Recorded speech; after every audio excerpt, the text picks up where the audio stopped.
Hello everyone, and welcome to the cafe. Today is Monday, March 16, 2026, and yes, we are back with another episode of our cafe. So, how are you all doing so far? And as usual, we will be doing our latest in tech happenings, and of course, we gonna tackle on what's on. We're gonna tackle on the Telegram scam that has been going on for a while now. So, how are you all doing so far? And by the way, shout out to most of our Discord audience. We have Sapir Craft, we have Kuya Branch. That is the GJG already left when I was about to shout him out, but that's okay. But yeah. All right. So if you are curious why I didn't do my show last Thursday and Friday, well, last Thursday, I was busy preparing for Cool News Prime Time, which is why I wasn't able to do my show. And there is a possibility that I might not even be able to do my Thursday show anymore. I don't know because um, every Thursday is where I'm assigned to do Cool News Prime Time before, yeah, which means I will have to start looking for my other co-host who can do the gaming. So yeah, unfortunately, I will not. I may or may not be able to do Thursday edition anymore because, the gaming. I mean, cool news rather because I will be busy preparing for cool news, and I went through a lot of how rough, how how hard or how it's being done by the brand new news director that is Mito Dori Tachibana. So yeah, it really hits hard because I haven't been into news journalist for a while now, and it is what it is because you know, it's not easy when I'm doing a TOC, being in the news anchor at TOC and also hosting my show at the same time. It's not that easy because yeah, it's not easy as you would expect because it's hard, and now with cool news getting more and more in par with the real journalism with journal with real journalistic background. Yeah, that is to the point that I may not be able to do my Thursday edition of Asper's Cafe anymore. But the Thursday edition might still live on. Who knows? But if I would be keeping my Thursday edition, that also means I will need to start looking for my relief or fill-in host who can do the gaming news on Thursday. And as for the Friday now, I didn't do my show either because I was taking a day rest from Cool News. So which explains why I didn't do my show as well. All right, without any further ado now, let's get into our tech cafe, and the most important thing to talk about is, well, when I was scrolling to the or when I mean I have been notified on my phone that uh there is a list of credit card credentials or credit card numbers being sold on Telegram. Oh no. So let's get my screen share up, and I will be showing you in a bit. So let me just get my Firefox here, and let me see, is it loaded yet? No, not yet. Alright, let me bring up my Digital Banks PH.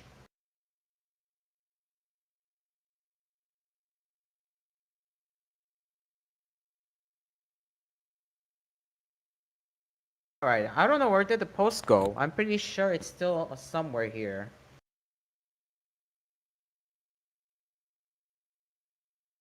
Yeah, I'm pretty sure it's still there, right? I'm pretty sure it's not taken down yet. Alright, you know what? Let me go to the notifications. I'm pretty sure it should still be there. I think.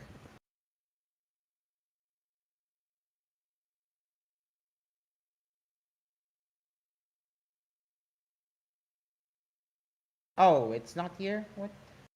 Okay.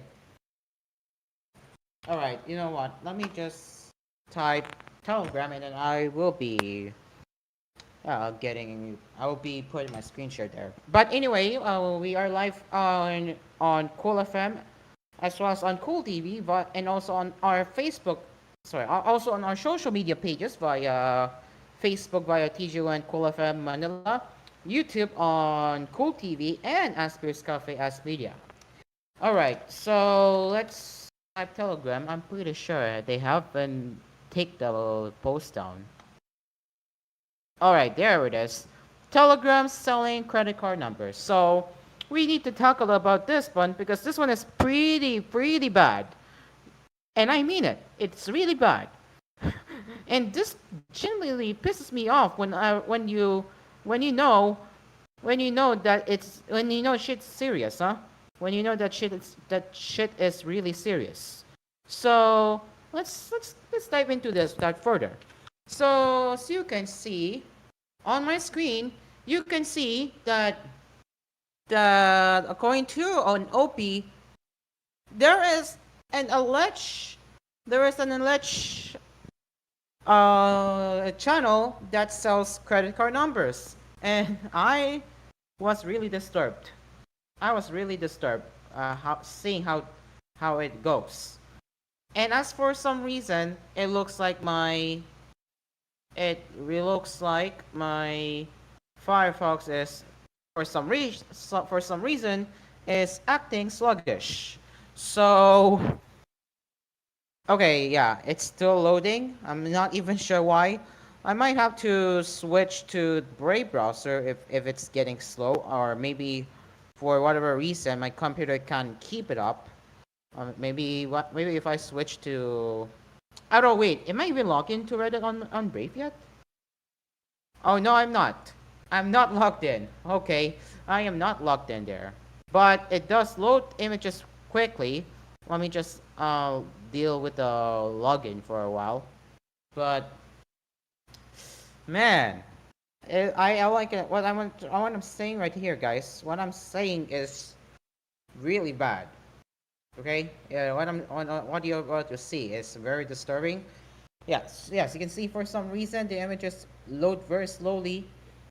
But yeah, if we open the screenshot, yeah, you can see there is this Telegram channel called Shani Shop, where they allegedly sell cheap Spotify, Netflix, you name it. Spotify, Netflix, or any other service accounts like ChatGPT too. Not just Netflix, Spotify, but also ChatGPT. Or any other familiar service you may have heard of. But yeah, as you are seeing, wait, for some reason it's still slow in loading, but yeah. Okay, okay, okay. It should be loading by now. There it is. Yeah. Okay. So as you are seeing in the first screenshot, it's still loading, but you can see very closely that they already have this. Okay, open na. Paline up. Kayo please. And if the screenshot decides to load or not, there it is. Look, they got the luxury stuff by using these stolen credit card credentials. You heard that? They they got the expensive stuff by just using these stolen credit card credentials. Oh no. And still, as you can see, yeah, rose petal drops. I don't even know what that is, but you can see it's still loading as of I speak here. There it is. Oh, okay, so that it's a perfume for what I'm seeing here. Yeah, okay. Let me just zoom in. Oops. Right. Let me just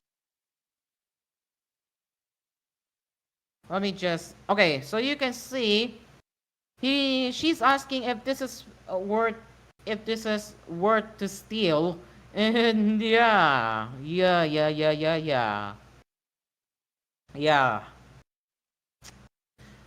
Why do people have to be like this, huh? Why do people need to act like this? But you get what I mean, guys. You get what I mean. Because if they don't do anything, it's really bad. But yeah, in Tagalog, it said, worth it ang pagnanakaw? Yes. And then you have the emoji, you have a crying emoji. Damn. Like, yeah. And oh, what's this? Ah, yes. The stolen video credit card numbers. Yeah, yeah, yeah. Shit is getting serious. What I'm saying is shit is getting really serious. So, yeah, not good. It's not good.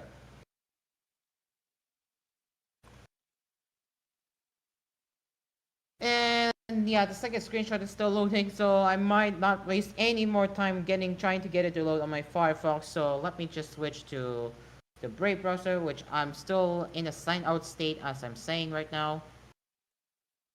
Let me just try logging in with Google.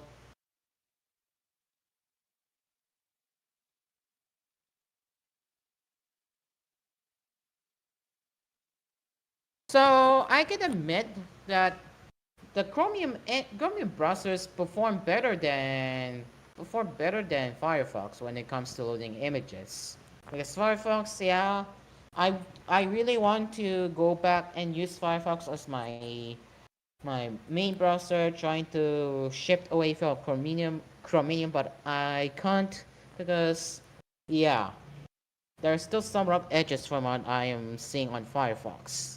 So let's switch over to Brave browser so I can be quick here. So here is the second screenshot. There it is. There it is. It's only Tagalog, but I can say it here. It's should I get this for 5,210 pesos? And then there's yeah. And then okay. And of course, look at this. Of course, ladies and gentlemen, of course. Yes. And then they're going to put it in a pawn shop. Like, bro, do they have no idea that this is that they're committing? Do they have no idea that they're committing a cybercrime? Yeah, yeah. Let's go to the next one. Of course, they're putting Zalora gift card 5K for sale in a cheap price. And of course, as you can see, this is the stolen credit card numbers, and they even have the CVV codes too. Oh yeah, this is bad. This is bad. Am I even logged in? Okay, I just have to refresh it. Okay, okay, okay. Here it is. So this was posted 2 days ago, mind you. I know I'm a bit late, but I mean, I still have to tackle this anyway because this is really bad. And what else? Should have reported first. Kaya, you guys should not support people who. True. And let me say this. And let me say this why. Number one, if because I'm pretty sure I have seen the listings of selling cheap Netflix, Spotify accounts before on Shopee and Lazada, and when I connected the dots, now I know. Okay, now I know why you should not support this because I say it loud and clear. It's well, you never know what happens when their account gets suspended.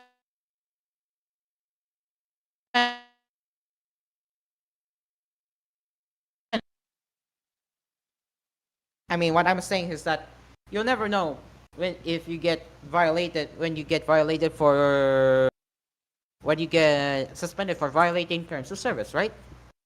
That's the problem too. And yeah, what else? We also got another screenshot right here. Oh look, available accounts. So they're selling foreign cards. Ah, yeah, foreign credit cards. Huh? Foreign credit cards. What is this? Cards are being issued by BDO. Okay. So based from this reply, most of the credit card numbers are taken from are taken from sorry, most of the credit card numbers are from BDO. Yeah, most of the cards are from BDO. So, should we really be surprised for that? Should we really be surprised? I don't know. But, yeah. But whatever you have encountered this is not good. So, and of course, after people discovering the Telegram channel, Telegram took action, and you got this. This channel can't be displayed because it violated Telegram's terms of service. And I can say it's that well deserved. Well deserved. There's a special place in hell for these people. Worded ang pananakaw, or it's word stealing is worded heist. Yeah, true. So people, ladies, and so people, please don't take this. Don't take this as your inspiration to do these silly actions, because yeah, it's bad. You're going to get into. You're only asking yourself into more trouble, and you should not be committing that crime. So yeah, if ever you encounter Telegram channel selling if you ever encounter Telegram channels selling credit card numbers, I highly encourage you to report to NBI as soon as possible. Or if you're not in the Philippines, contact your local police authority or your local cybercrime division as soon as possible. But as for the Philippines, if you're in the Philippines, yeah, contact NBI cybercrime division.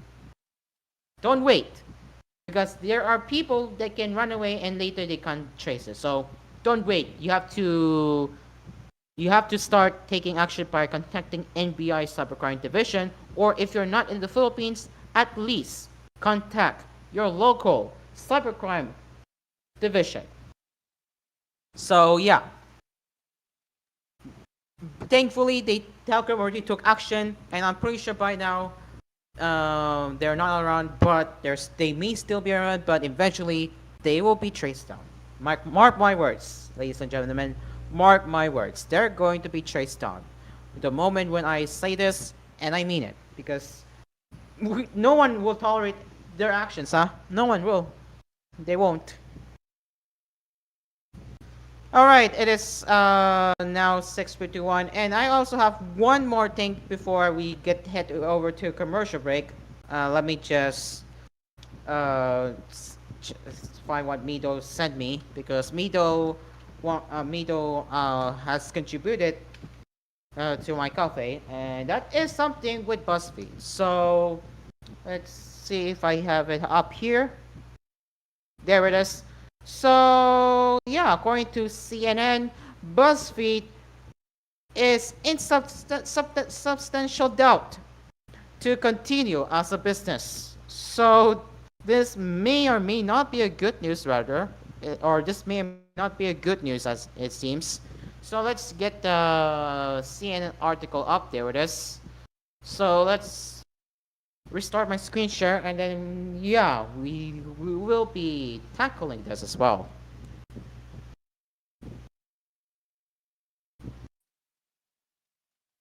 All right.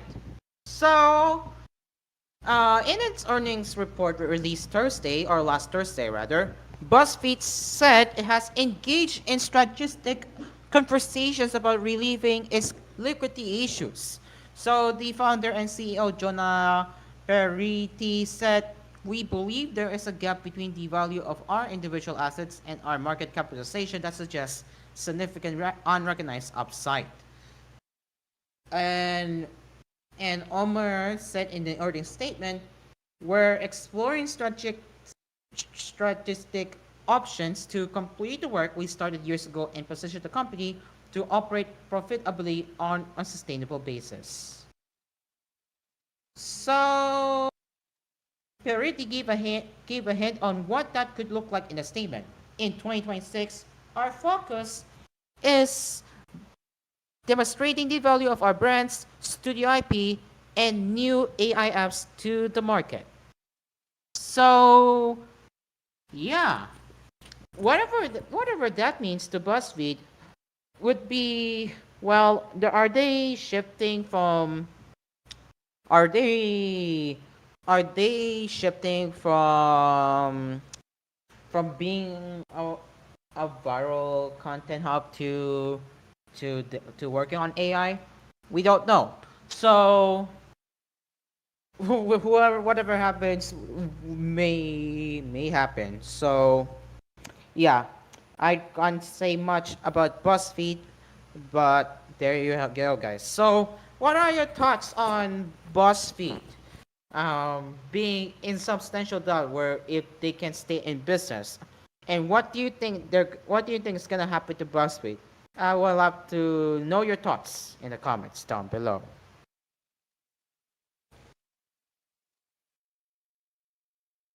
All right, there you go. So that's our first round of our tech cafe, and with that, it is now 6:54 p.m. as we will be returning with more cafe headlines and yeah, we will be returning with. Oh, I don't know what just happened here.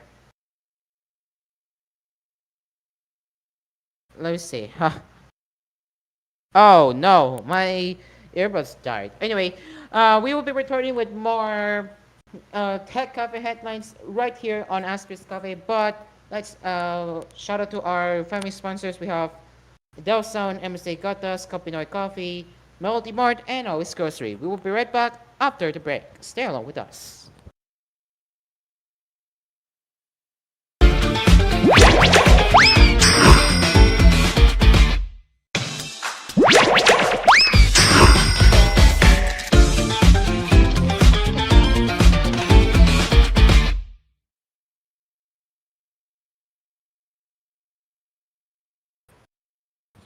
And we are back. It is now 7:05 p.m. Philippine Standard Time, and yes, we are back with Asphere's Cafe. Now, for some reason, my Parsec input is acting up, and I'm not even sure why. But now I think I managed to solve the problem. But yeah, okay. So we're going to talk about the next. We're gonna talk about the next um, article, and that is from Windows Latest. And well, what do we know? Huh? Well, what do we know? Let me get the screen share up here. There it is. So as you can see, as you can see, uh, Samsung update has managed to destroy Windows 11 PCs or some. So let's read from Windows latest. This week's incident where some Samsung PCs are no longer able to access the C drive and all apps are crashing. It's the perfect example of OEM bloat causing trouble.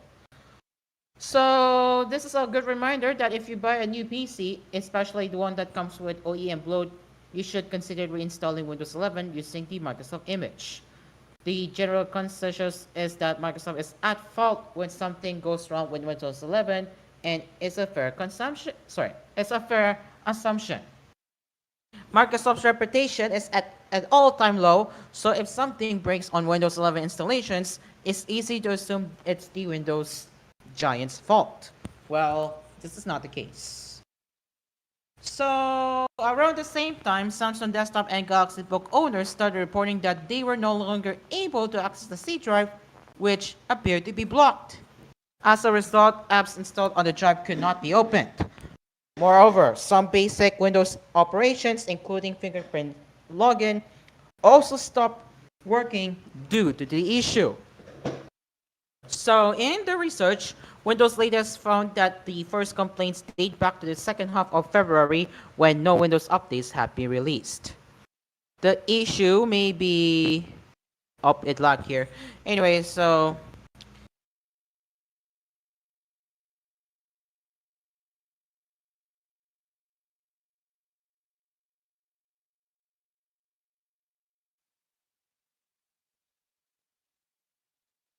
on February 14, 2026, users on Reddit reported that their Galaxy Book had been hit with an annoying issue where they could not open the system drive and instead saw a vague error. C drive is not accessible.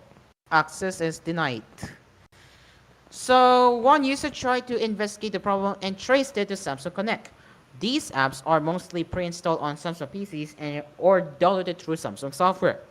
In this case, the Galaxy Book Experience app also installs the Connect app, which allows you to share your screen with an external display. So they have also seen references to the Samsung Storage app, sorry, not Storage app, Samsung Storage Share app as the root cause, but the problem appears to be more complicated than initially expected. So in a support document, Microsoft confirmed that it worked with Samsung and found that the issue by the Connect app, not the March 2026 Windows update. Oof. So Microsoft noted in an updated support document saying affected devices encounter the issue when users execute common actions such as accessing files, launching applications, or performing administrative tasks and do not require any specific user action beyond routine operations. In some cases, users are also unable to elevate privileges, uninstall updates, or collect logs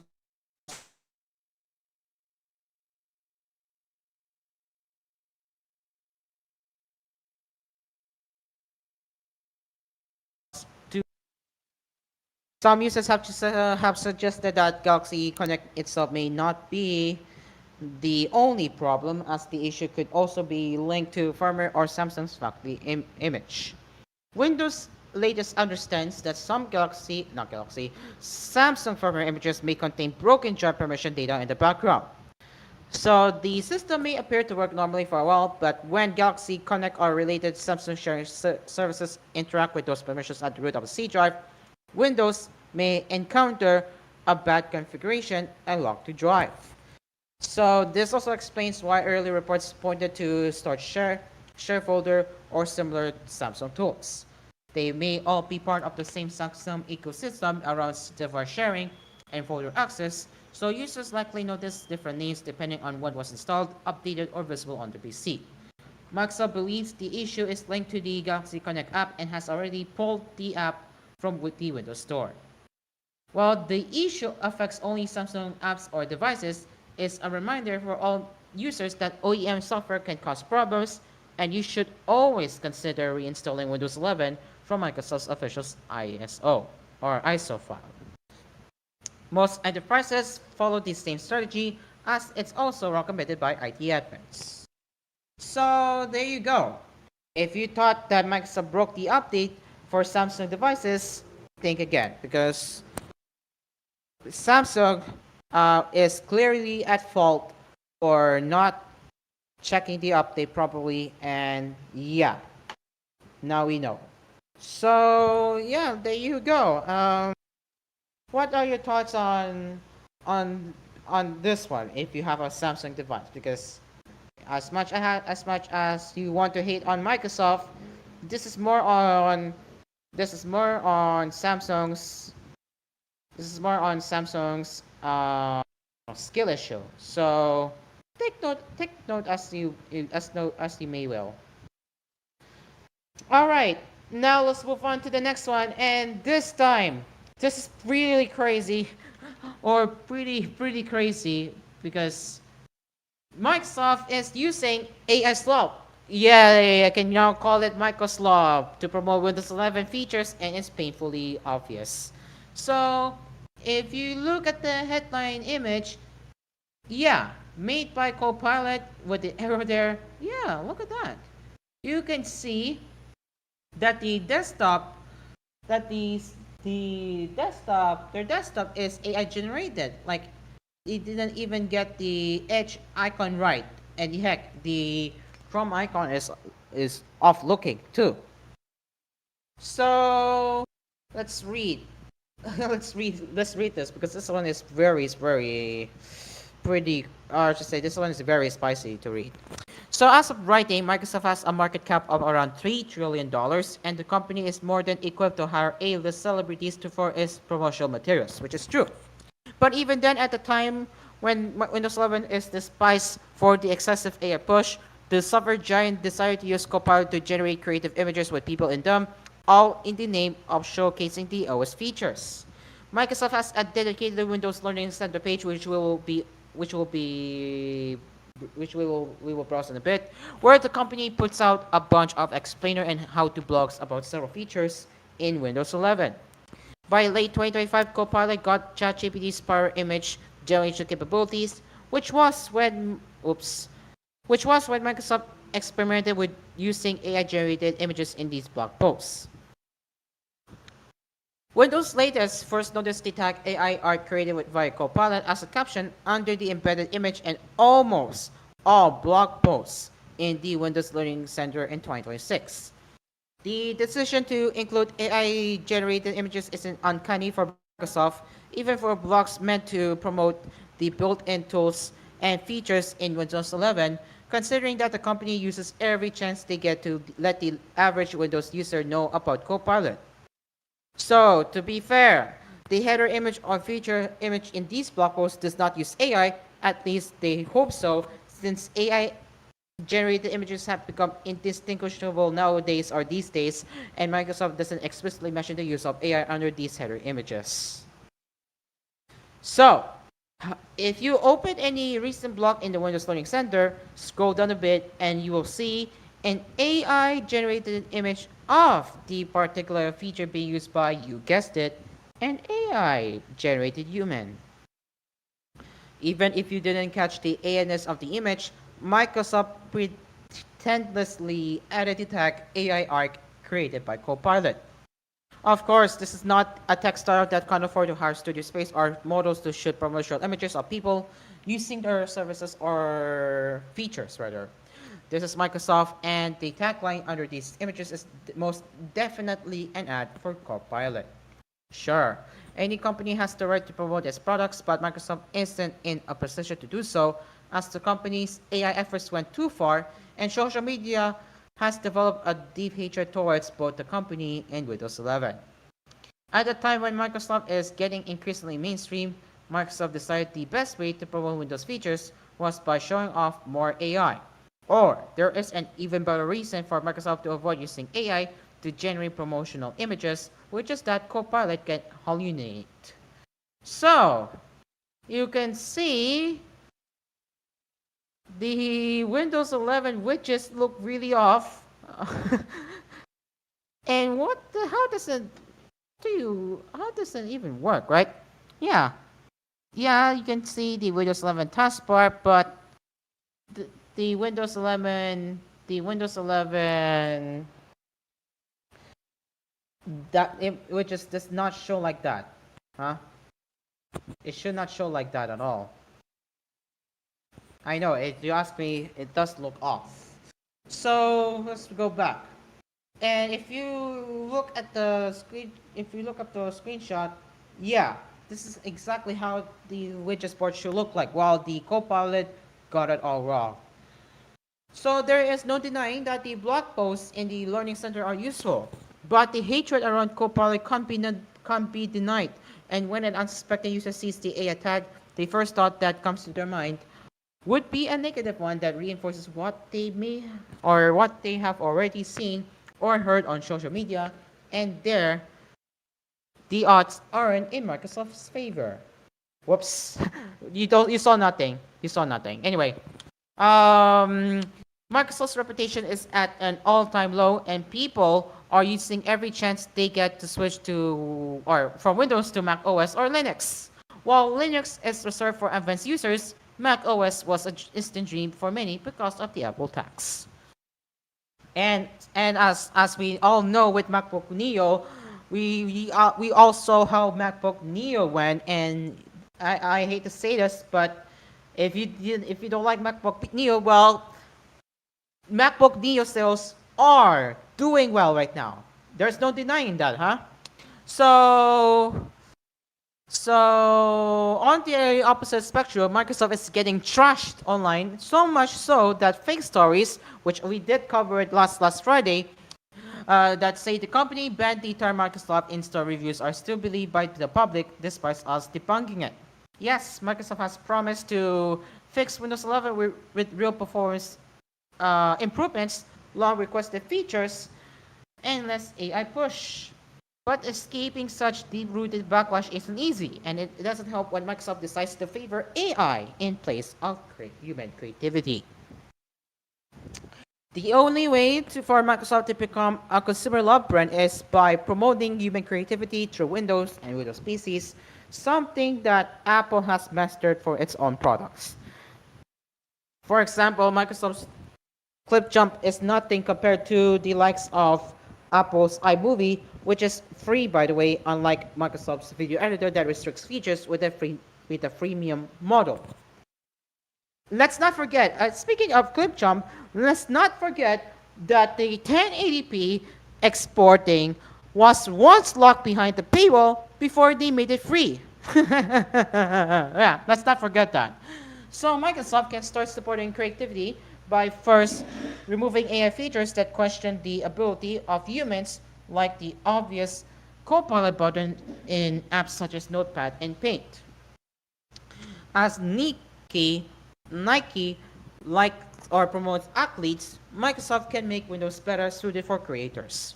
While power users want Windows 11 to function the way the OS did in the ways of Windows 11, they don't make the bigger pie. Our large chunk of Windows users are regular people who use the OS because they have to, not because they want to. And macOS is a staple for the reason that it's generally easier to use for creators who are the ones who promote Apple products on platforms like YouTube. Windows lacks this desirability. So it is no surprising that we are seeing Microsoft using Copilot to do the job for help or learning articles. And yeah, if you do ever encountered, or I should say, if you ever encountered an Copilot AI generated image, don't be surprised that it's Microsoft who did that. So yeah, I really don't know what about this one. Yeah. But yeah, anyway, what are your thoughts on this one? Because yeah, it sounds really crazy if you're asking me. Yeah, it does. So let us know if you're still going to stick with Windows, or if you wanna if you wanna move to Mac OS or Linux. Let me know about this one.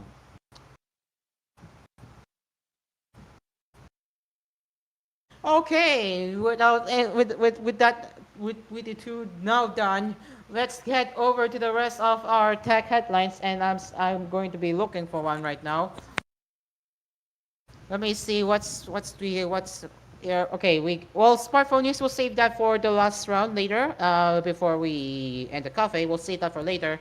Everything smartphone news, everything smartphone headlines, even the weekly poll will be done in the last gap, not this gap. So yeah. Okay, well, it looks like the Xbox One, the OG Xbox One rather, not the later models, but it has been jailbroken. And I think this opens more possibilities. Yeah, this opens more possibilities for people to hack into their Xbox Ones if they still have one. So yes, ladies and gentlemen, according to Windows Central, the Xbox One has officially been jailbroken. So let's see how. I know this might be long, but okay. So it's a 57-minute long video. Again, well, I'm not gonna go too much on that, but wow. So let me just play bits of how he managed to hack into how he managed to jailbreak an Xbox. Let's see. All right, so they have their. So this was showcased in Reversed Orlando 2026, as we all know, and yeah, I do see. By the way, if you're asking me why to put a solder there, which is pretty interesting, and if we go further, see what he did. If we go further, he also managed to inspect the retail postcodes. So if I interpret it right, the SP0 and SP1 got nothing, while SP2 had results. Really nice.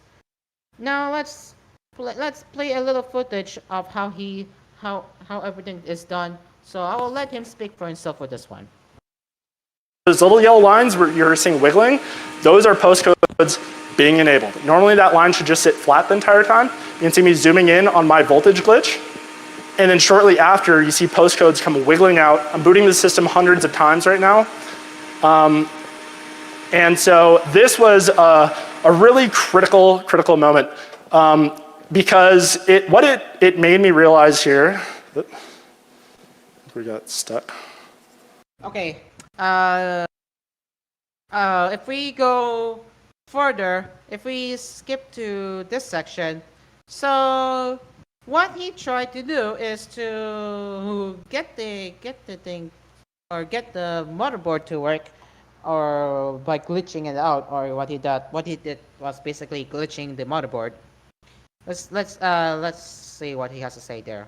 You can see kind of maybe the shape of my glitch, not that I tried to tune it that much, but it's about 100 nanoseconds or so, 100, 200 nanoseconds. And yeah, this is kind of the resulting output. So we're actually kind of starting to see postcodes come off. This is what you would expect. Postcodes are fused off. But then when we glitch them on, we now have all this new activity and we can actually start studying the boot in a meaningful way. And so this is me just hooking up all the post lines to a voltage shifter so I can work with them on the teensy and my logic analyzer easier. This is kind of what my setup is looking like at this point. And yeah, these are kind of our progress updates so far. So we demonstrated the first ever meaningful glitches to Xbox One. Nobody has ever done this. And so it really broke the illusion that this chip would be unhackable, that even gods can bleed, right, after all this time. So we're actually gonna talk about the boot ROM now at a more technical level. So it's a 64 kilobyte immutable. Okay, so this section is where he talks about the boot ROM, and if we go to the partial system diagram, this is what you will see in the motherboard. You have the NAND chip, you have the sword bridge. I believe this is, I'm not sure, but I believe that is where it's holding the SMC. I don't even know what that means, but here we have the SoC, which I'm pretty sure it stands for System on Chip, and then you have the GPU, CPU, and the PSP, CCP, SCP, and then you have the DRAM there. So that's the partial system diagram. And if we go to the next one, he managed to snoop the eMMC. Probe. This is about 25 megahertz versus maybe like gigahertz going on the PCI bus. And so if we tap just one of the flash signals, we can see where the boot ROM is actually reading the next stages. And so again, we're kind of getting some more introspection. We're building up all our signals. And then you can see where they read the header of the next stage, and then 80 milliseconds, They do all this stuff just to be annoying. They try to pack everything in there. They do some self-tests. They try to verify the header. They do revocation checks. They do lots of stalling. They do key unwraps for the decryption. And then finally, they start reading the body, and then they'll decrypt the body and whatnot later. But we need to zoom in. So the SP1 header is actually read in two different kind of bursts because it's almost 900 bytes. And so if you know anything about DIS and MMC and whatnot, sectors are usually 512 bytes. So you can see where the MMC bus is reading it, and then where we speculate it should be transferring over PCI. So again, our green bus and our red bus. We have not probed the red bus, but we can speculate based on timings that this is what's happening. And then it happens again. So there's, again, two bursts because they're trying to read in this whole header because the header is so big because they want to put two signatures and all these kind of like validators in there. And our goal is seeing if we can actually glitch one of those PCI transfers. And so what we're going to be targeting is the memcopy. Specifically, over the past decade, memcopy, with regard to fault injection, has become an extremely attractive target because the execution states within memcopy are highly polluted with attacker control data. And so it's not that memcopy is unsafe or like there's a bug in memcopy. It's that if something goes wrong within memcopy, there's a higher chance of things going wrong in your favor. So think of memcopy as a... All right, so that's him explaining what memcopy means. I'm not gonna go too much, but we're going to find a section where he managed to successfully hack into an Xbox One or jailbreak an Xbox One. So let's go to the Bliss hack. And so I have a video. And so this is essentially my lab, and we're streaming the first ever attack here. And so what you're going to see is you're going to see something pop up on the screen of the oscilloscope. I've kicked off the glitch on the right side, this double glitch setup.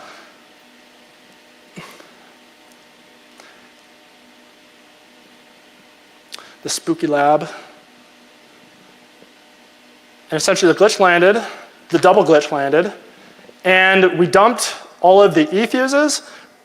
We have full code execution of the boot ROM, the 0SP. So this is me just scrolling through the boot ROM or the fuses. But you'll see essentially I start dumping the boot ROM at the top here, a little message from me. You can see Microsoft's copyright string. They said, do not unlawfully hack, circumvent, reverse engineer, or glitch. But he managed to hack that anyway. Yeah, even the audiences are laughing. But yeah, so you can see very closely, he managed to see the copyright text saying Microsoft Corporation, all rights reserved. Do not unlawfully hack, circumvent, reverse engineer, glitch, modify or copy. But too late. He managed to jailbreak an Xbox One by hacking the boot RAM or boot ROM. Hack, circumvent, reverse engineer, or glitch.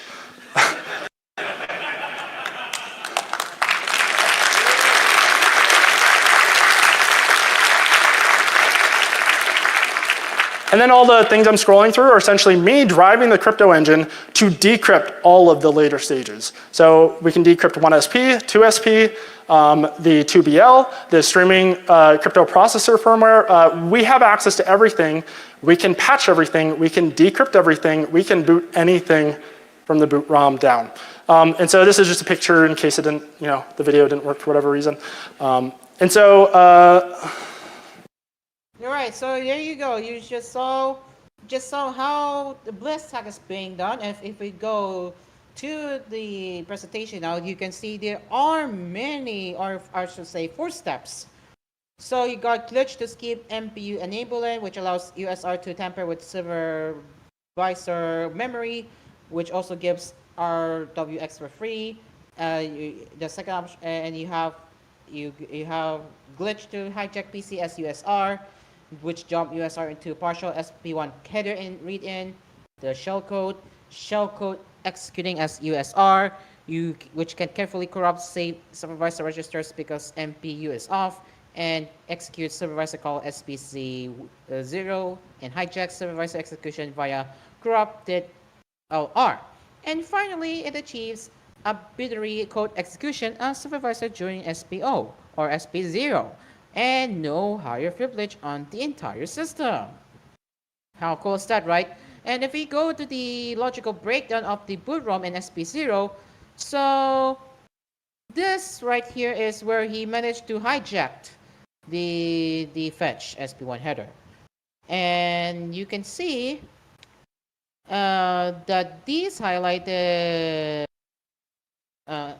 highlighted executions before any irreversible key transformations. And for the consequences, right here, this is where you can see it obtains arbitrary code execution. This level of compromise enables the ability to decrypt, load, patch, and execute on-site code at every level. Oracle access to CCP, enabling the decryption of all games, firmware, content, and updates. Better console repairability, unpaired NAND. Yes. So about the unpaired NAND, I can say this is really a good thing because as you know that most of the if you are aware with the lockdowns on repairs by Apple, yeah, they do part pairing. But with this one, yeah, they made it possible. So this is pretty cool. And if we go to, I believe this was showcased or not showcased. This was covered last almost a decade from now, huh? This was held at Xbox, or I should say, Platform Security Summit. Yeah, or I should say this Platform Security Summit held from October 1st to 3rd, 2019 at Redmond, Washington. So I believe Tony Chan has a very good explanation in how the security architecture works for the Xbox One system on chip. Again, I have no knowledge with this one, so I will be putting the link in the video description if you're interested in knowing more how it works. And I will also be leaving the link for the full version of the Reverse Orlando 2026 keynote on how the Xbox One was hacked in the video description or on the show notes as well. So, ladies and gentlemen, I am very happy that this is going to be a wild ride for Xbox One, the OG Xbox One, because remember when they said that Xbox One is impossible to be hacked. Now you know that this one is going to shock the hacking community, as we all know.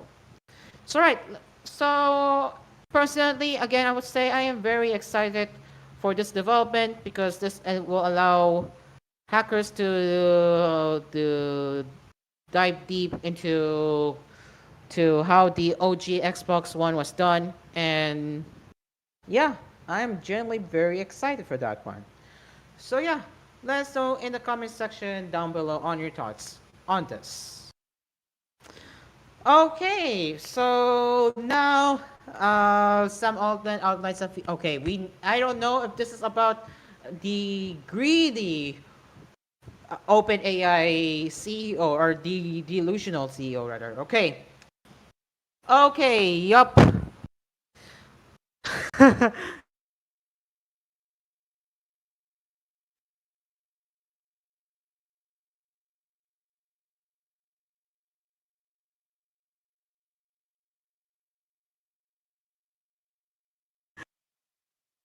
Okay, personally, should I trust his words really? I don't know, but anyway, according to Windows Central, it looks like that Sam Altman wants to turn AI into utility like water or electricity.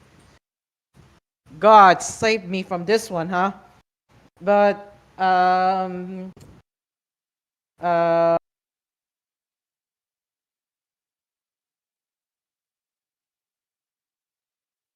I would say not sure yet. Not sure yet, huh? Not sure yet. So um, let's read what OpenAI CEO might be cooking if they want to turn AI into utility. So, speaking at the BlackRock Infrastructure Summit in Washington, D.C. on Wednesday, the executive suggested that artificial intelligence will eventually be treated as a basic utility like electricity or water, measured by usage. So, Altman's idea of paying for intelligence like an electricity or water bill doesn't seem far fetched. Of course, there's a free tier for services like ChatGPT, but OpenAI has found a creative way to make money of it by integrating ads into the user experience, which I have already discussed it. If you haven't already, you can check my previous episodes of the cafe. So reports suggest that advanced AI scaling might have already hit a wall, citing a lack of high quality content for model training and computing power. So Sam Altman indicated that demand for AI is skyrocketing, which no wonder why we are suffering from the RAM shortages, and of course, jacking the prices up because of that. And research labs are building toward a future where intelligence is delivered on demand. So the executive said, quote, one of the most important things in the future is that we make intelligence, to borrow an old phrase from the energy industry that didn't quite work, too cheap to meter, end quote. At the end of the day, as the demand for AI surges, computing power will likely become more scarce. As such, AI firms will be forced to charge more per unit for model tokens or just not meet demand. So there you go. And honestly, I really have no sympathy for Sam Altman. Even though I do believe that the AI is pretty useful as a research tool, but I personally do not believe that AI should become a utility. Just saying. Yeah, I'm just saying. I don't believe that AI should be a utility. It should stay as a research tool, in my opinion, because there is no way, okay, there is no really way it's going to help, okay? There is no way. So, yeah, there you go, ladies and gentlemen. That is Sam Altman uh, uh, wanting to, wanting to, how do I say this? Wanting to turn AI into a utility, and I'm not buying it. Sorry, I am not buying it, okay? I am not buying his words on this one. I'm sorry. Okay? I am so sorry. I'm not buying it. Okay, we got one more before we take our last commercial break now. And let me just find more while I'm looking for one. And by the way, shout out to our fellow new TOC, RJ. Hello, RJ. Shout Hey out to there. you, man. Hey there. Good evening. Good evening, because I know you will soon be part of the Asphere's Cafe TOC instead of me. So, yeah. In the meantime, RJ, you'll be seeing how I operate the show, and then eventually you will understand you will get used to it, right? But you saw how it works earlier, right? Yes, yes. Nice. By the way, how are you, RJ? How are you, RJ? Um, I could say that at the same time I feel good, and at the same time I feel overwhelmed because it's like I didn't expect that there's a difference between live streaming online and live streaming with the TOC, because I found out that there are complicated things, but but until the but not until I it's just a like what do we call um Mm-hmm.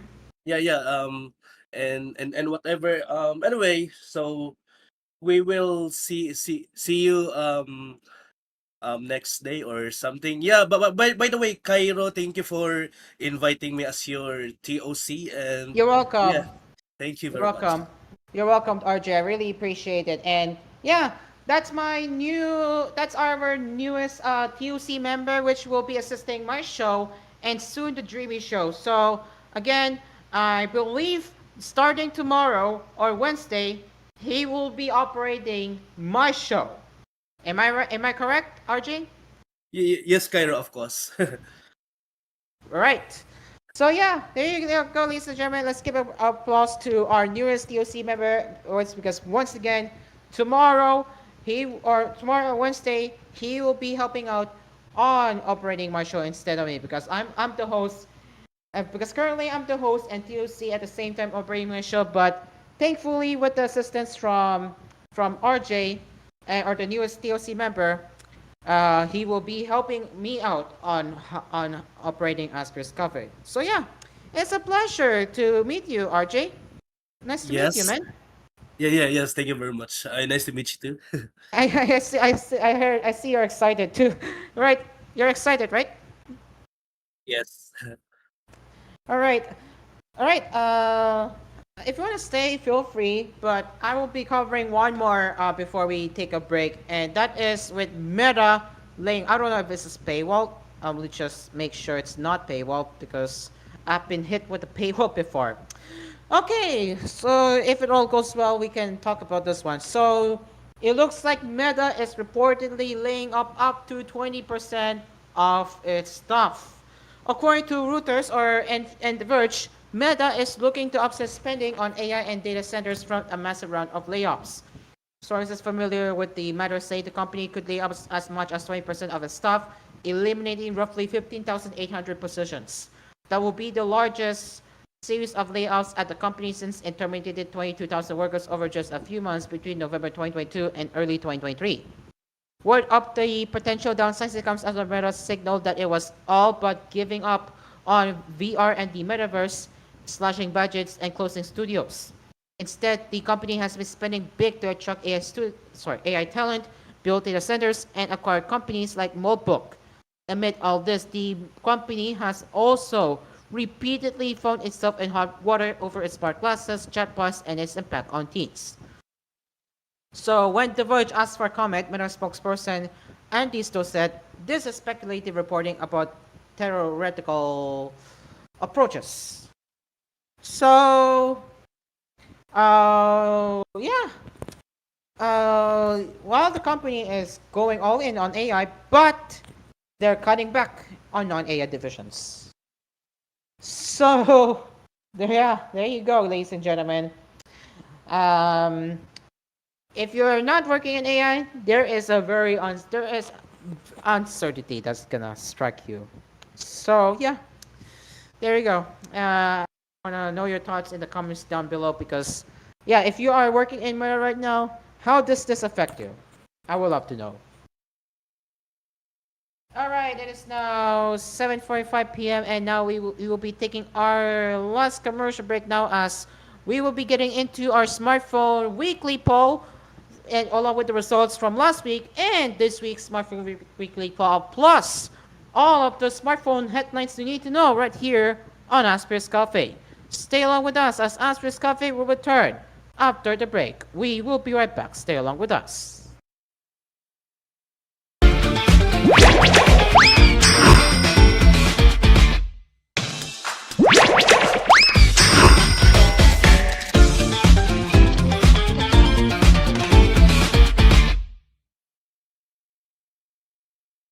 And we are back. It is now 7:56 p.m. Philippine Standard Time.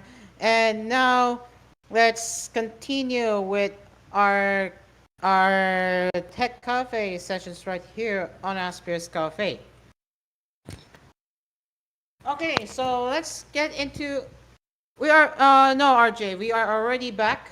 We are already back to the show because we're going to be diving further into the smartphone news now. So, uh, let's get my screen share up. Let me just find some smartphone headlines right here.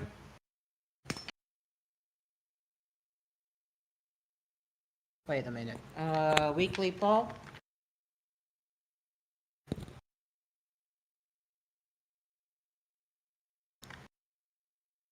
And the weekly poll results.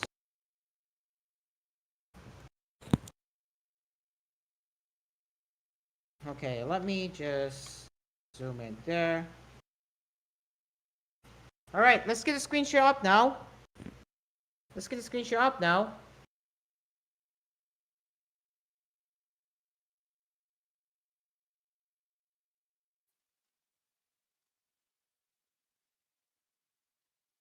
And then, yeah. Okay. All right, here is our weekly poll results right now. It looks like the iPhone 70e is too cheap to cost $600. So here is the results for the iPhone 70e. We got yes, I won one with the 304 votes, with sitting with a percentage of 10.3%. Maybe it depends on reviews with 160 votes, sitting at a percentage of 5.4%. I'll wait for a lower price with 380 votes, sitting at 12.9%. I prefer the iPhone 60e with 41 votes. I want an iPhone 17 instead with 667 votes, sitting with a percentage of 22.6%. I'll get one of the premium iPhones with 230 votes, sitting with a percentage of 7.8%. I don't want an iPhone with 927 votes with a percentage of 31.4%, and none of the above with 244 votes, sitting at a percentage of 8.3%. So yeah, Apple might want to put to make the price down further, and yeah, I don't think people are gonna buy for the price. All right, now for this week's smartphone weekly poll, it looks like we got Nothing Phone 4a and 4a Pro, and they want to see if if if the fan base will say yes. So, despite branching into the lower and higher end segments, Nothing is still primarily a mid-range company, which still is. The fourth generation started shipping this week with the vanilla model, though the Pro is only now starting its pre-order pace. The Nothing Phone A closes the all-important camera gap with a 50 megapixel 3.5 times 800 millimeter telephoto module. In fact, its camera is almost identical to that of the 4A Pro. Last year, the superior camera hardware was the major reason to pay the Pro premium. And now this year, the two models differ mainly on build and performance. The vanilla 4A will not see a huge performance jump from the 3A. Yes, it uses faster storage, but UFS 3.1 isn't the fastest, and the Snapdragon 7S Gen 4 is only marginally better than the 7S Gen 3. The model also uses the older LPDDR4X RAM. The Nothing 4A Pro has an aluminum frame, a first for the A series.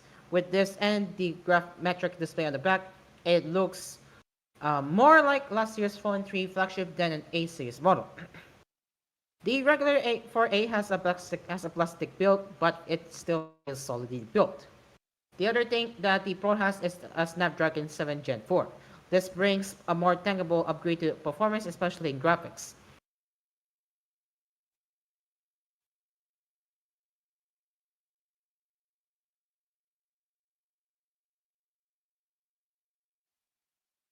Okay, it helps that the chipset is connected to LPDDR5X RAM and a favored chamber for cooling.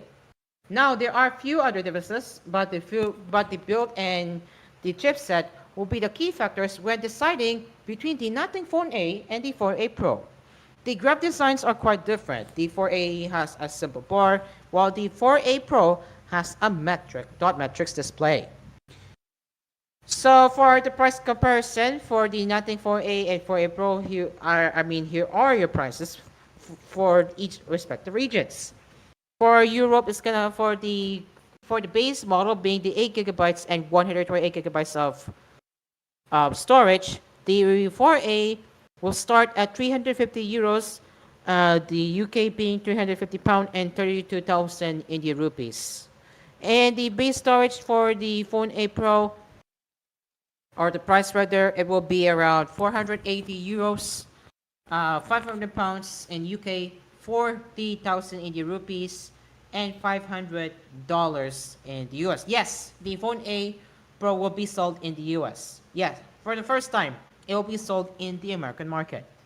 Now, there are more configurations to choose from, but I'm not gonna read it, but you get the idea how the prices will look like. So here is the Phone A Pro. Sorry, no. So I mean, now we are moving. Now let's move into. Now let's move into. Let's now move into.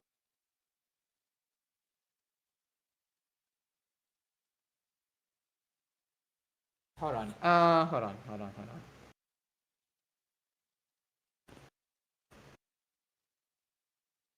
Oops. Wait. Okay. Hold on. Okay. So now let's start with our weekly poll. Our first weekly poll for Nothing Phone A.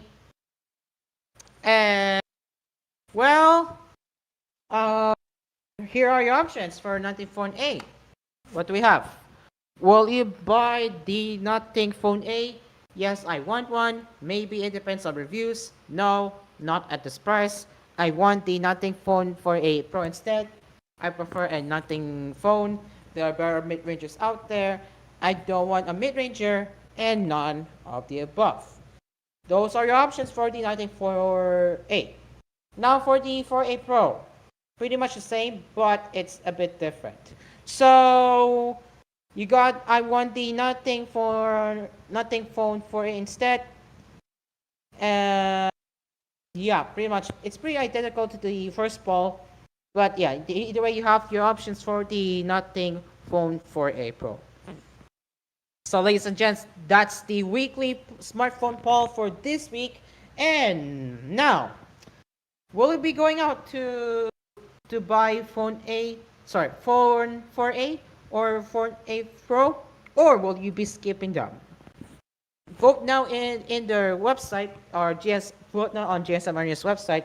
I will be leaving them in the show notes so you guys can start voting. All right, now we are not done, yeah. We are not done just yet because I will be looking for some of the smartphone articles now. So we got let's see, what do we have? Hold on. My right ear is very itchy at the moment. Uh, okay. Okay, yeah. I do it. It's very itchy. Okay, so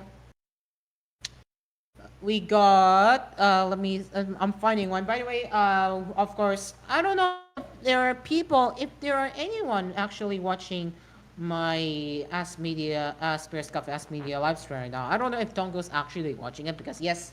By the way, guys, Tongo is one of my colleague, right? My best friend colleague now. I mean, he found my show and yeah, the rest is history. So yeah, he often makes a comment on one of my shows, if not most of the time, but sometimes. But yeah, he makes he drops by to my show sometimes when he feels like it. So yeah, I don't know. I'll check if if there are anyone watching my stream right now. Let me just check the numbers. We do have people. We do have one people watching. I don't know if that's Tonko. Is that you, Tonko? Is that you, Tonko? Hold on. Is that you, Tonko?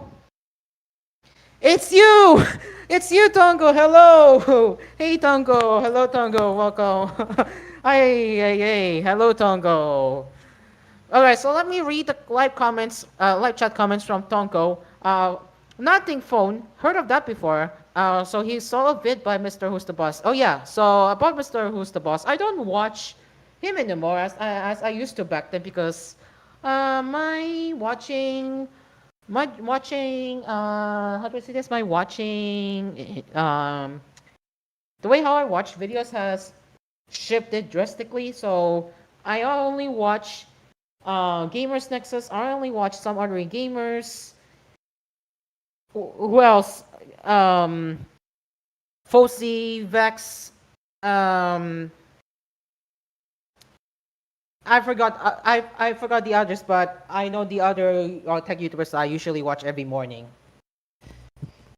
Alright, so I mostly comment on live chats though. Yeah, I see the effort I got there, Tongo. And about the one that I just made a take on the about the one that I just comment on Mr. Who's Boss. And he said, and me neither. I don't really see his vids on my recommendations. Same. Sometimes I do get it, sometimes I don't. Even though I don't watch his videos. Sometimes I still get it regardless of tech videos I watch. Auto is living the life. Nice. He got a... Ooh, congrats to him. That's really nice. Yeah, that is really nice to hear Mr. Who's the Boss. Yeah, that's really nice to see Who's the Boss having his new or have living his new life right now. Really nice, really nice. All right, I will try to keep your chat open, Toko, because we are now going to the rest of the smartphone news. About yeah, I'll try to keep your live chat open. I'll try to keep the live chat open on my screen, but I'm still finding what am I going to cover. What shows should I cover? Okay, so let's see. We will start off with the A37 and A57, I guess. Yeah. We got the A37 and A57 having an unbox or hands-on videos already. Oh, wow. All right, so for real, this time we'll get a screenshot back up now, so you all can have our opinions on this one. So let's get the screenshot back up here. I don't know why they... Okay, nice. Opinions on this one. Nice. So let's get the screenshot back up here. I don't know why they... Okay, nice. Okay. Yes, on this one. So, nice. So let's get the screenshot back up here. I don't know why they... A37. Okay, nice. Okay. Yes, on this one. So, nice. So let's get the screenshot back up here. I don't know why they... A37. Okay, nice. Okay. Yes, on this one. Nice. So let's get the screenshot back up here. I don't know why they... A37. Okay, nice. Okay. Yes, on this one. Nice. So let's get the screenshot back up here. I don't know why they... A37. Okay, nice. Okay. Yes, on this one. Nice. So let's get this. Here's the A57. The back. Here's the A57. The back. Here's the A57. The back. Here's the A57. The back. Here's the A57. The back. Here's the A57. The back. Here's the A57. The back. Here's the and A57. The back. Here's the and A57. The back. Here's the and A57. The back. Here's the and A57. The back. Here's the and A57. The back. Gigabytes of RAM and 512 gigabytes of storage. Very good. Here's the gigabytes of RAM and 512 gigabytes of storage. Very good. Here's the gigabytes of RAM and 512 gigabytes of storage. Very good. Here's the gigabytes of RAM and 512 gigabytes of storage. Very good. Here's the gigabytes of RAM and 512 gigabytes of storage. Very good. Here's the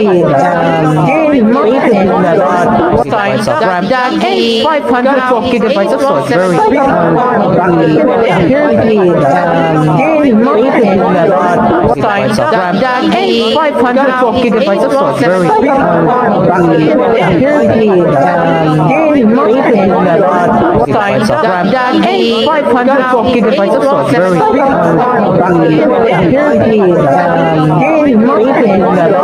gigabytes of RAM and 512 gigabytes of storage. Very good. Here's the gigabytes of RAM and 512 gigabytes of storage. Very good. Here's the gigabytes of RAM and 512 gigabytes of storage. Very good. Here's the gigabytes of RAM and 512 gigabytes of storage. Very good. Here's the gigabytes of RAM and 512 gigabytes of storage. Very good. Here's the gigabytes of storage. Very good. Here's the gigabytes of storage. Very good. Oh yeah, audio caption. Audio caption. I don't know what happened. What? I don't know why. I don't think that should happen. Let me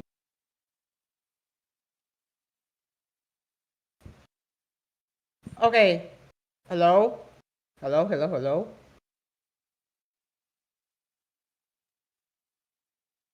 Audio still broken. Okay, that's pretty odd. Okay, this is not good. I think I am reaching out. Is it fixed? Can you anyone confirm before I continue? Is anyone fixed? Is it fixed? It's fixed now. Okay, good. Nice. Thank you. Thank you for confirming. Thank you for confirming. Thank you for confirming. Okay. Where was I again? Okay. So the Galaxy A37 is priced at 13,999 Thai baht, which converts to $430 in the single 8 GB of RAM and 256 GB of storage RAM. Again, as I have said it earlier, it looks like this year the 837 will only have one storage configuration. So if you're going to get 837, that is the exact storage configuration you will be getting when you buy the 837. As for the colors, it will be sold. As for the colors, you have charcoal, gray, green, and lavender colors. Nice.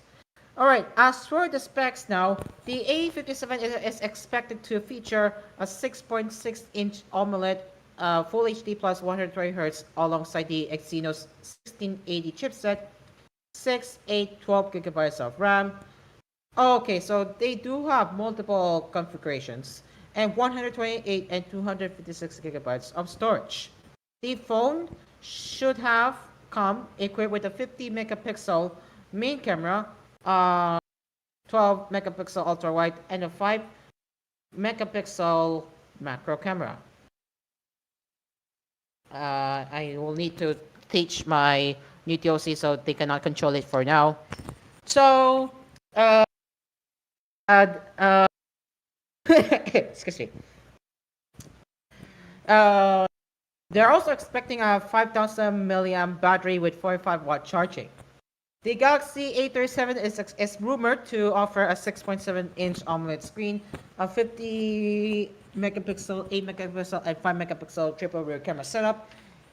Okay, and you got the outdated chipset being the Exynos 1480 SoC and a 5,000 milliamp battery with 45-watt charging.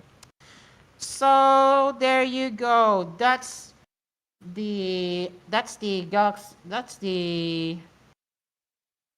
to say this that's the a little bit leak, or technically not leak, but the first look of the Galaxy A57 and A37. So yeah, what are your thoughts on this one? Because this one is for the A57. This really looks to be shaping up like the A no S series looking phone. And Samsung just keeps getting better and better and better and better. So that's the A57. And as for the A37, yeah, there is still some bezels there you are seeing for the A37. So not too surprising for the A37, but again, it's expected how it looks. But for what I'm more excited for is the A57. Yeah. So Tonko said the back honestly looks more like a Google Pixel than a Samsung phone. I mean, yeah, true. Despite despite it's a Samsung looking phone, I still can argue that Samsung makes good phones still. So there's no reason for me to argue with this one. But what I'm bothered for the A37 is still how the A37 looks like right here. This is the A37, huh? There are still some bezels over there and there and there. So yeah. But A57 looks very good. Like, yeah, the A57 really looks very good to me. So yeah, I couldn't complain much. So yeah, ladies and gents, that's the A37 and A57, and man, it looks very nice.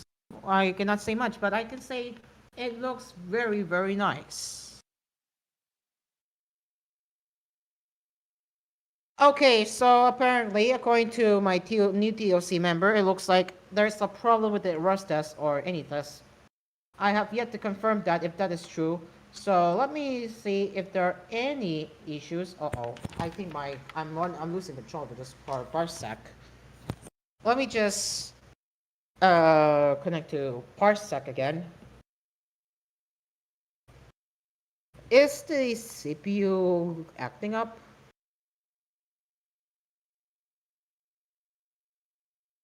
No, it's not. It's not. It looks fine from what I'm seeing on the TOC. But the CPU 0, on the other hand, is, yeah, not good. The CPU 0 is not on par with the rest of the CPU cores, which possibly means that it could require a restart, which is not good. Okay, RG in a bit. I will just send, I'll just send the, uh, I'll just send the parsec invite link. But you are still encouraged to use the, any test though. But I don't think any test is done. Maybe you need to join the, uh, Hamachi, I think. Yeah, I think you need to join Hamachi first. Have you heard of Hamachi before? Because I think that's where it doesn't lag. Because it should be fine. Yeah, Hamachi. Alright, let me type log me in Hamachi and then yeah, you can join here. Okay, I cannot waste any more time. I really look for another. Sure, sure, sure. I think you're only one lagging because the DOC is actually working fine. I think you're the only one that's lagging, RJ. All right. Well, RJ, my newest TOC member, will soon be controlling my show, probably tomorrow. I need to find another set of headlines before we even end our coffee. End our coffee there.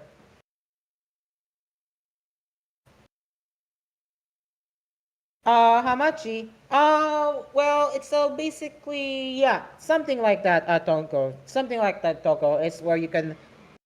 It's basically a low latency server. It's a low latency server, Tonko. All right. So let me keep looking for. Let me keep looking for Mark Suite. All right. Try reconnecting to the TLC, RJ. Any task. Try reconnecting. Oh wait, never mind. He left. Hey, he left again.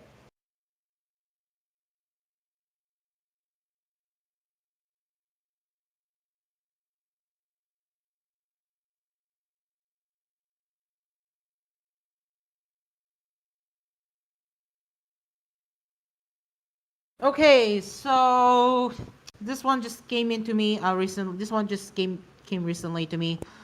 Vivo and IQO are raising the prices on select smartphones this Wednesday. Ouch. Wonder why.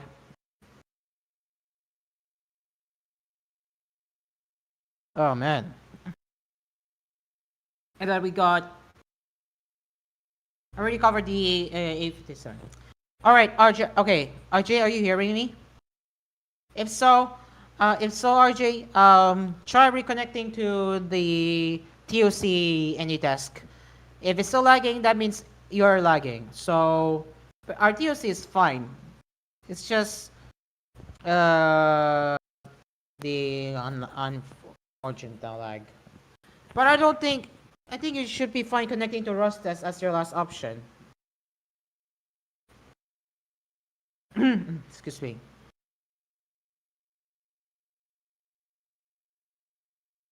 Okay, so it looks like it's a little bit slow on smartphone use, so this might in fact be our last one to cover.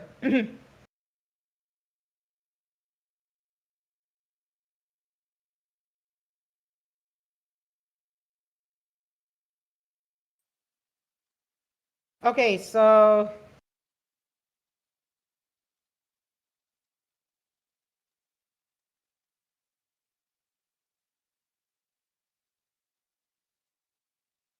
Okay, so here it is. This is no surprise to be honest with you guys because I mean the especially with the RAM shortage. But yeah, this one is very recent news from GSM Arena. So Oppo and OnePlus are raising prices today. Later this week, Vivo and IQO will do the same. In a joint statement, the two brands say that the new pricing will come into effect on March 18 or Wednesday at 10 a.m. local time in China. The statement is for Chinese market, but it's likely that the prices on the global market will be affected as well. Right now, it's not clear which phones will see its price hike. The statement only says specific models. Well, if I have to guess, it's likely that it's gonna affect their higher end phones. As for the as for the budget tier phones, it's a 50-50 to me. So the reason behind this move is no surprise, but Vivo and IQO spell it out anyway. The rising cost of memory and semiconductors. I knew it. I knew the reason, as I have just said. I knew it. Analysts have been warning of upcoming price increases for a while now. Unfortunately, things may be getting worse instead of better, in addition to the impact that AI hyperscalers have had on the market. Now, helium supply is at risk, which could affect chip production. So, yeah, this is bad. Not bad, but not too surprising to be fair, because, ee, what else, right? Coming from an uncertainty from what I'm seeing here. But either way, they don't exactly know what models will be affected by the price hike. But again, my theory is likely it. My likely theory is the my likely theory is the um sorry, my likely theory is the higher end smartphones and some budget tier smartphones. Maybe. But yeah, this is really bad. So, what are your thoughts on this upcoming price hike from Vivo and IQ? Because I know Oppo and OnePlus are now jacking the prices up by today, and I don't know if I have talked about this, which I probably didn't. But for OnePlus, it's gonna affect the all the models with the price hike, including the Oppo A and K series. But luckily for Oppo, it will not be increased for Reno and 5 series smartphones, so it's gonna stay as is for now. But the A and K series are the ones that will be affected as far as we are concerned. So yeah, unfortunate, but but that's the reality check, ladies and gentlemen. They had to, they will have to take the circumstance by increasing the prices, and we knew this was coming. Whoa! So Tongo said, "Whoa, whoa." Well, a lot of the Chinese phones use chips to Taiwan, and we all know that complicated relationship between China and Taiwan. I guess that's true. I guess that's true, Tonko. I guess that's true. That's true. I guess. But yeah. Either way, unfortunate, but it is what it is. Oh man. All right. 3 minutes before we wrap our coffee up. Up. Why is it? No. Okay. All right. 3 minutes before we wrap our coffee up. Yeah. 3 minutes before we wrap our coffee up. So yeah. Yeah, man. This is a really rough one to cover because again, I have been in solo hostings ever since my former host has departed from my show, and yeah, all because he really screwed up, that's because I had to like get rid of from my show. But yeah, RJ, tomorrow you'll be your turn, but at least you know, you may turn on your mic actually, RJ. You may turn on your mic, RJ. It's okay. You may turn on your mic because we're almost done with the show anyway. So Yeah, yeah. RJ, at least you know now how it works, huh? At least you now know how it works. Yes, yes. You see how it works, right? How you familiar with that? How it works, right? Yeah, yeah, I see it now. What do you think? Is it easy? Do you think is this going to be easy task for you, or is it going to take some time for you to get used to it? There's a thing that will be easy for me depending on the queue, depending on the revised schedule or something. But unless I check it out again because it's in my because it's in my end, it it's like not stable or something. Yeah, I think hoping tomorrow I could do it. Awesome, awesome, awesome, Yeah, awesome. Okay, because starting tomorrow, you will officially be controlling my show. That means I'll just be in the role of hosting. Yay, less stress, huh? Less stress, less work. Yay. yeah, yeah, yeah. Yeah, yeah, yeah. Awesome. I cannot wait. I cannot wait for your first contribution to my show. I'm looking forward to that. But again, now you know the basics. Yeah, yeah. All right, awesome. All right, it's a minute before 8:30 p.m. and unfortunately that brings us to the end of Asphere's Cafe tonight. Thank you very much for joining us. I know I wish I could talk more, but we are running out of time. But don't worry, we will still be talking about technology and all stuff tomorrow. And then on Wednesday, we will be covering the anime, manga, and Thursday I might not be there. If I'm there on Thursday, I will be covering the gaming as well. So yeah, this has been Asper's Cafe. I'm Caro, and the cafe is now closed. We will be seeing you tomorrow, same time, same place, right here on Cool FM and Cool TV. The cafe is over. See you tomorrow. Goodbye, everyone. Bye bye. See you tomorrow, guys.